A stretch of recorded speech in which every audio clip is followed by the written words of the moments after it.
Hello, this is Greg Wagner again with our second to last lecture, our eighth lecture, going over first order logic. So today's class will go over what is first order logic, the syntax and semantics of first order logic, using first order logic, and then knowledge engineering and first order logic. So our last lecture, and if you haven't seen it, please go back and watch it. Was basically it was propositional logic. And I wanted to go over the pros and cons of that and how that leads into first order logic. So a pro is propositional logic. Propositional logic is declarative, meaning you can basically it's easy to produce and it's definable. Propositional logic also allows for partial, disconjunctive, or negated information. So basically, say, okay, we have two types of information. This is true or false. It would still be a logical sentence. Propositional logic is compositional, meaning you can derive meanings of different parts based on the signals you use, basically using some basic Boolean math. And meaning propositional is context independent. So unlike natural language, where there's no context, basically what you have out there is good. However, propositional logic is not really good for kind of real world situations. Propositional logic is better for like when you're doing kind of more like the first sentence says declarative stuff. It's strongly defined stuff that has a strict pattern. But say you have kind of more or less but propositional logic has a con where it's very limited in expressive power. So you really can't assign meaning to stuff. You can basically define terms to specific areas, which might be good for kind of basic robotics, but kind of if you're trying to do like kind of more human-like activities in AI, like natural language processing or ontologies, which is used for processing images. Ontologies would be like, okay, I see an animal with a long nose, big floppy ears, long teeth, but you kind of see those, but you need to kind of put those together and define them. First order logic would be better. And so first order logic basically gives you more expressive power. And so whereas propositional assumes that the world contains facts, first order logic, like natural language, assumes the world contains like different objects, the relationships between the objects, so adjectives, stuff like that, and then functions. So the father of, so if you have different functions, you'd apply kind of that sort of logic to stuff. And this is used a lot for kind of assigning different types of what's it called, kind of attributes to other thing. So there's an idea in AI called gray listing. And the idea behind gray listing is, say you have a terrorist, and you know this is a known terrorist, but you don't know what his network is, and so you kind of track him, and then you would see that person maybe talk to somebody, and maybe it's suspicious, maybe not, but you build up a gray list of all the people talking to him, that if that kind of blacklisted person kind of starts talking, doing some sort of activities or in a certain area more of the time, you start gray listing that area more. That might be, once you hit a sort of threshold, then you would want to investigate that. So say if a terrorist talks to one guy, well, maybe he just is cleaner. But if he talks to one guy multiple times, so kind of at different times, then that might be a suspicious activity. And that's kind of what first order logic you apply to, whereas you say you give these associations of different things. So the syntax of first order logic is we have constants, so how you define different terms, predicates, basically saying, okay, I want to apply this type of relationship on something else.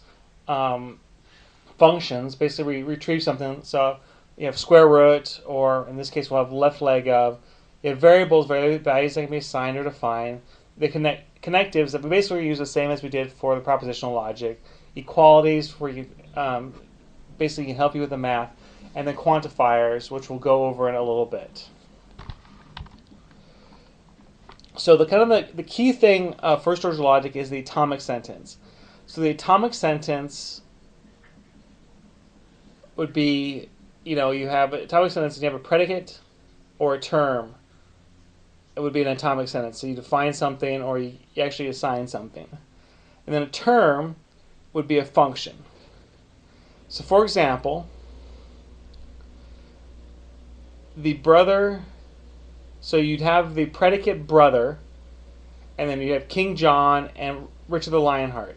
So King John and Richard the Lionheart are brothers. And you'd also have kind of the predicate of, and the length of, and also you have the function of the length of King, the length of King, the left leg of King Richard's length is longer than the leg length of King John's length. So you have these kind of, you basically have these functions definitions. So you can make complex sentences made from atomic sentences using connectives. So I have, not S, S1, and S2, or S1, S1 and S2, S2 or S2, S1 implies S2, S1 if and only if S2 sort of things. So you could have something like, if someone's a sibling of John, if Richard is a sibling of King John, or King John is a sibling of Richard, then that applies that King John is the Richard of King John. Or you could have, if one is greater than 2, or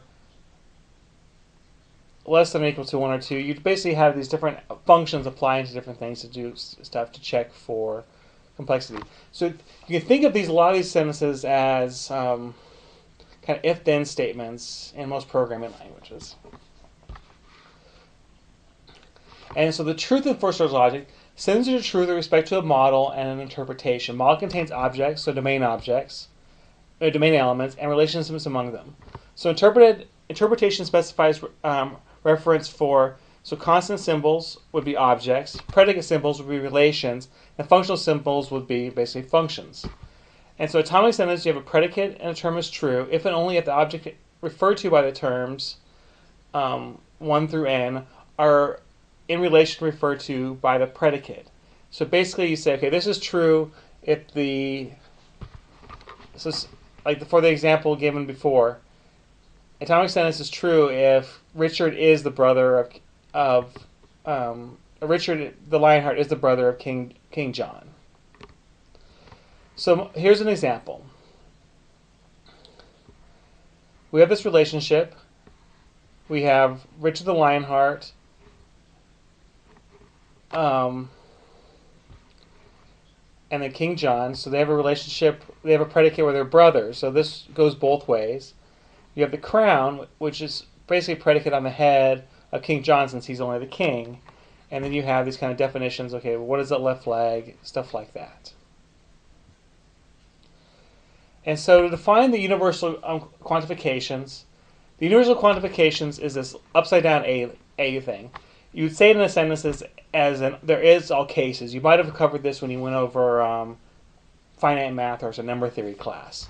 So the upside down would be, in all cases of this variable, you would have this sentence. And so, for example, every king, in all cases X, the king X implies that the X is a person. So basically, say the king has to be a person. And when I was when I first saw the symbol when I was in undergrad, everyone in the class would keep on pronouncing it upside down A, and the teacher finally just kind of got fed up and yelled. It means you have to say it as there is all cases. Don't say upside down A. And so, all cases X, P is true if the model M, if and only if P is true with X being each possible object in the model. And before I back up, I actually should define what the all cases means. Basically, it means universal quantification means every instance of the variable after this is true. And so roughly speaking, this would be equivalent to the conjunction of basically everything that's defined as a king would make it implies that it's a person. So if something's a king, it would be the person. And so what you would say is, in all cases of X, again, so basically every time there's an X, this is true. There's going to be, if something is a king, it has to be a person.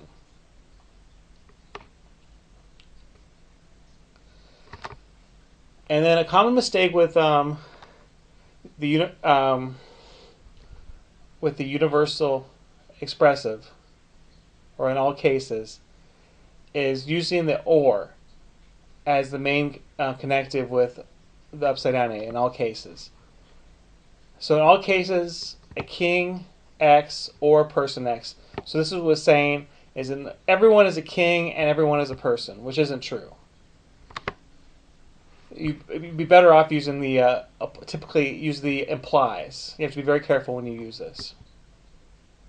So opposed to the universal quantification, the existential quantification is represented by a backwards E. And so you have the quantification, the variable, and then the sentence. And so you'd say something like, King John has a crown on his head. And this would kind of read out loud, there is an instance of X, of a crown on X, and it would be on the head, X on John. And so what this would be, there's at least one instance of a crown being on John's head is basically what it's saying. But it doesn't have to be, there doesn't always have to be a crown on John's head. It can happen. And so for the existential quantification X, P is true in the model M if and only if P is true with X being some possible object in the model. So roughly speaking, this is a kind of a disjunction instantaneous of P, or say the crown is a crown, the crown is on John's head. You can say that John's left leg is a crown, John's left leg is on his head. So you have this variable where X defines what is on his head. But there's at least one instant where it's happening. And again, when I took finite math in college, everyone for a while called this backwards E. But if you say it out loud, there's at least one instance. So I could say, if I had, said X is,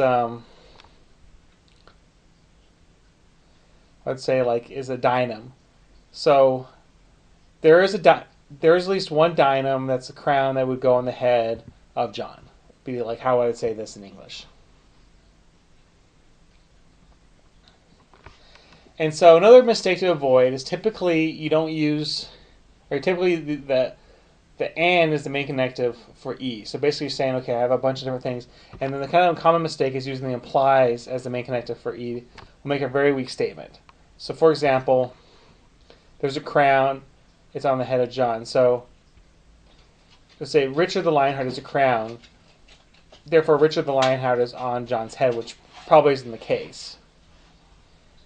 So basically, there'd be one instance of it, and so you'd say, you basically have it do an and, saying if this occurs, then this happens, but it doesn't always have to occur.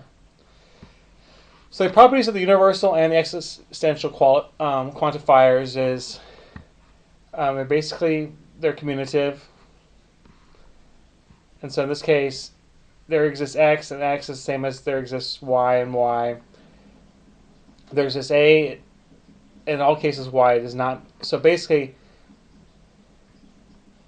this is saying is, if there exists an S, doesn't mean all cases are Y and stuff like that. You can't reverse the order basically if they're different.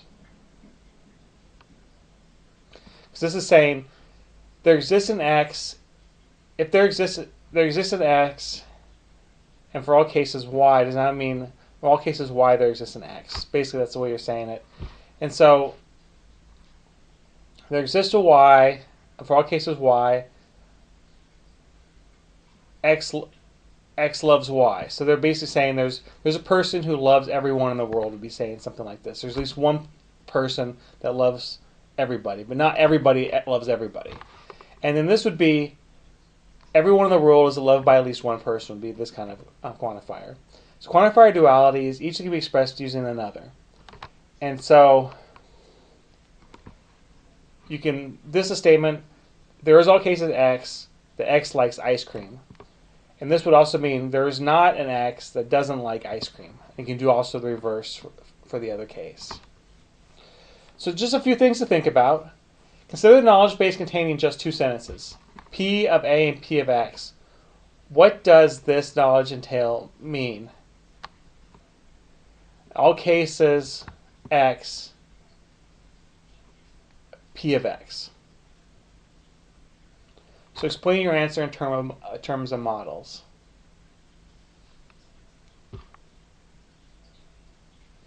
This would basically be saying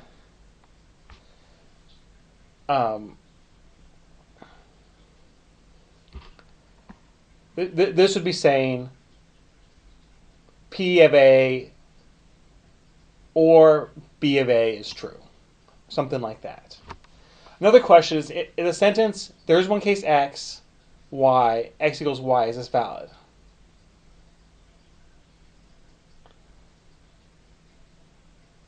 And this is valid because there's probably at least one case of x where x is equal to y. And so for equality, you have a term 1 equals term 2 is true under the given interpolation if only term 1 returns the same object.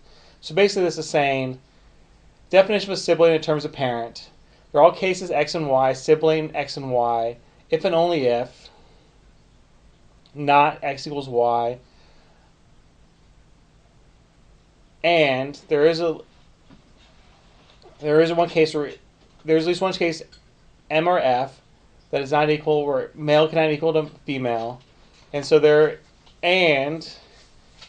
at least one male parent, there's one female parent, and then there's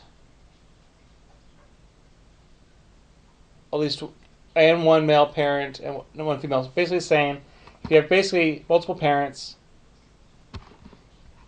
if the parent on you have a male and female parent of X and a male and female parent of Y, this would mean they're siblings.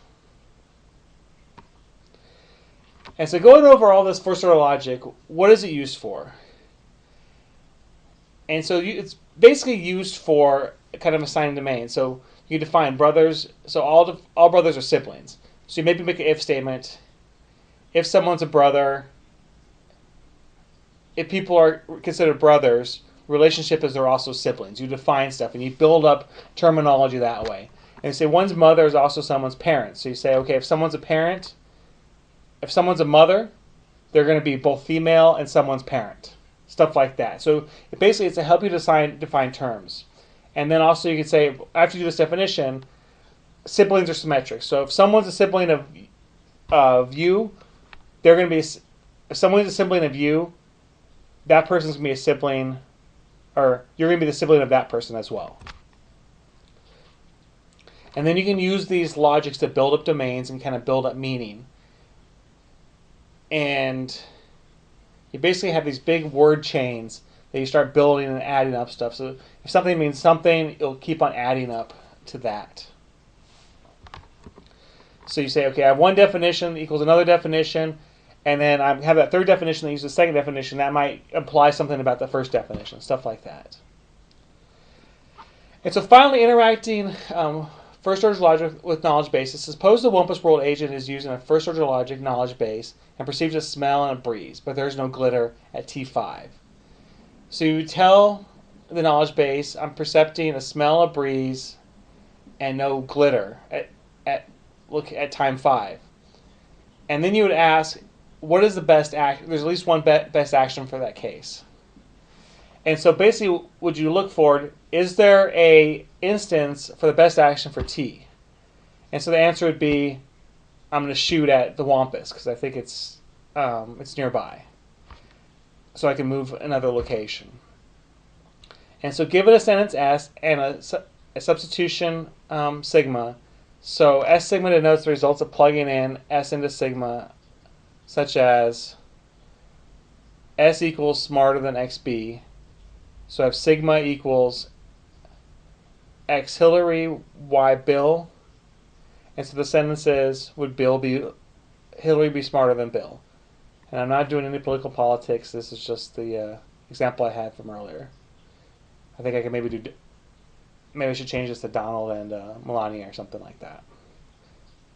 And so, not to get into it too much, but so ask KBS returns some or all of this of the of substitutions, such that the knowledge base is equivalent to the sigma, the S sigma plugging in. So you notice here we have a sentence, we have a definition, and then by using the syntax we can plug in those different values. And so with the knowledge engineering of first order logic, so you identify what your task is, you assemble the relevant knowledge, the size and the vocabulary of predicates, objects, and constants do, and then code a general knowledge about the domain. And then you code a description of the specific domain instances, and you pose queries into the inference procedure and get answers, and you debug this knowledge base. And so what this is really meaning is if you look for certain items, certain words, you have to kind of okay, these certain words mean certain things, and you kind of build up a different type of model. So a key example of using first order logic would be, if you guys have heard of sentiment analysis. Sentiment analysis basically looks at a sentence and looks at if it's positive or negative. And so a positive sentiment would maybe read a sentence and look for positive words like good and stuff like that, and then just assign a score to a sentence saying this is a positive one. And so a negative one would be looking for bad words or negatively connotated words. But a user actually has to build up the knowledge base of the words that would be considered good and which ones would be considered bad. And then you basically use first order logic to kind of pull those words out of it, looking for them and looking for basic sentence structure to build it up. So first order logic is used a lot for natural language processing. And that would be kind of your real world application for this. And then the example I give later on is, so in the electric circuit domain, you have a 1-bit full adder. So the way a 1-bit adder works is you basically have multiple input values, and so that you have 1 and 2, which are the two add values, and plus you have a carry value. And then you use basically AND and OR gates and XOR gates to determine what values you're going to have. And so for the electronic circuit domain, you identify the task. Does the circuit actually add properly? So you do basically you check to see if the circuit works. You assemble the relevant knowledge. So what type of wires and gates? The type of gates you'd have is AND, OR, XOR, and NOT. And then you give the irrelevant would be what? The shape, size, color, the cost of the gates. You really don't care about that. You just care if it works. And you decide the vocabulary. So maybe type X1 equals to XOR, and then type XOR is 1 to find something like that. So you have some sort of vocabulary to build it up. And then you can basically logically build up what would be considered part of the AND gate. And so again, also first order logic is sometimes used for, as kind of idea for compilers as well. And we can go through this case, but basically if I went to the first sign, there's instances of T1, T2, those input values are connected. I'll get a signal from T1 and the signal from T2. So if these two lines are connected, you're going to get the same signal in each one. So this defines what connected means. And there is an instance of T where the signal T is equal to 1 or it's equal to 0. So it's basically saying you're going to have a 1 or 2 value. These values can't be the same. And then if this defines the commutativity. So if T1 is connected to T2 in all cases, then T2 is connected to T1. And then you're doing the type of gate you're doing. So for all cases, G equals OR. And then the signal out, if you have one that's you have at least one value that's a 1, you're going to get a 1 out. And then, or there's an instance of N where the signal, the log of N, or N, has one of the two values, and it would be 1. So basically, this is defining what OR would be. This is defining what AND would be. This would be defining what XOR would be.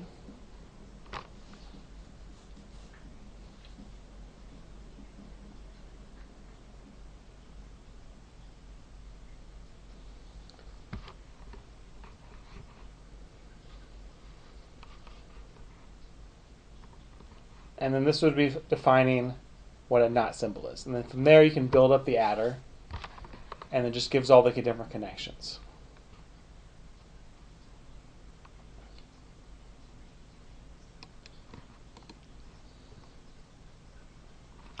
And then once you build, so you encode the specific problem. So I encode it here.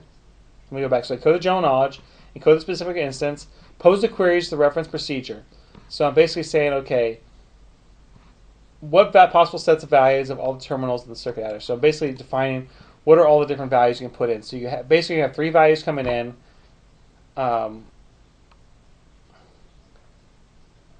going to have your in1 value, your in2 value, your in3 value is the carry, and then your O1 and O2. O1 is going to be your sum value, O2 is going to be your carry value.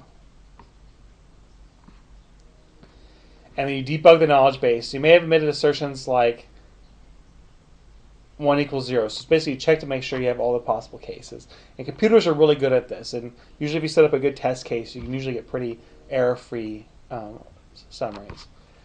So we went over first order logic. So basically first order logic is used for increasing your expressive power the way you say it. Propositional logic, or kind of the logic agents that we talked about last lesson, are more for, how would you say, more for like kind of formal logic, not for good for like the way we normally talk, but kind of more formal, more rigid. Or first order logic is used for defining kind of more loose stuff, more kind of like natural language, how we define what each word means, how different signals are built. So if you enjoyed this lesson, I'll have one more for this class, and which is inferring first order logic. And I hope you have a great rest of your day.